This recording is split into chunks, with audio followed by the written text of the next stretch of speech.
The next boar is Bracket Play. He is the champion Hampshire boar from the Exposition this summer, raised by Dave and Carly Martin. Bracket Play is a Hulu danger zone. We're very high on this purchase once we got him home. We think a very impressive Hampshire boar, and as Gary Childs talked him there at the show in the Champion Drive, that was actually one thing that when I was out there, I heard his speech in the Champion Drive, it made me kind of come up and pay more attention. As he said, this looks like a boar that can make Hampshire Barrows. This hog is tremendously opened up. He's stout skulled. He's got a great big top and a great big hip and an absolutely killer hip and hind leg and rear feet.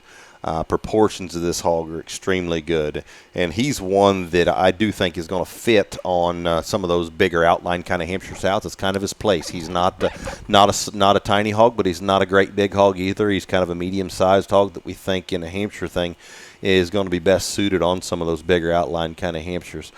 He is, after talking to Dave there this morning on kind of getting some specifics behind the pedigree, talking about just the strength of this sow line. The bottom side, the grandmother would be that master sow that would have been the mother of Desperado, Cage Fighter, Heartbeat, and Warpath. So there's a lot of sow power back in behind there. Mothering ability is extremely good in this line as well. So I do think there's going to be some potential to keep some function in your Hampshire females, which I think you can kind of expect coming through the Martin program anyway.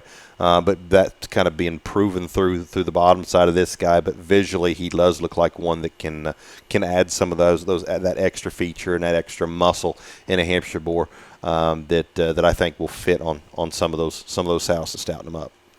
Well, you have to like when something comes together a little bit unexpectedly, especially in this boar world, and that's kind of for me, that's what this one was. You know, an awesome pair of boars being Grand Reserve litter mates. That speaks for itself, let alone. But then to be able to get that one bought the way that Mike did, and the story behind it's really unique. But then when you get this one, like Mike said, you get him home, you get him comfortable, and you start breaking that one down.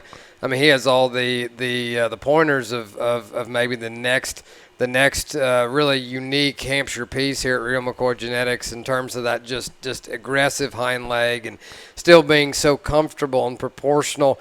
I don't know that I've seen a Hampshire boar in some time that has that kind of back shape, that kind of hip and stifle, but then to track so genuine and true and have reach and comfort.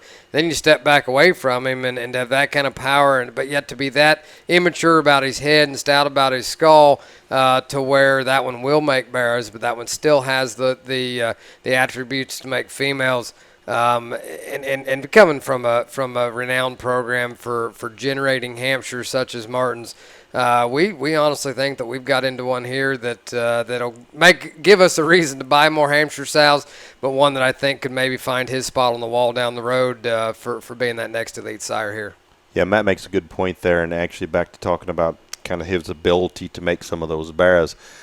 You know, I think one of the bigger challenges of injecting Hampshire into trying to make those purebred influenced hogs is getting those hogs exotic enough in their pattern and comfortable enough in their hip and hock, and this guy will fit into that scenario for design of spine, hip, and hock, for still being able to sire hogs with a big stout rear leg and a very impressive view going away.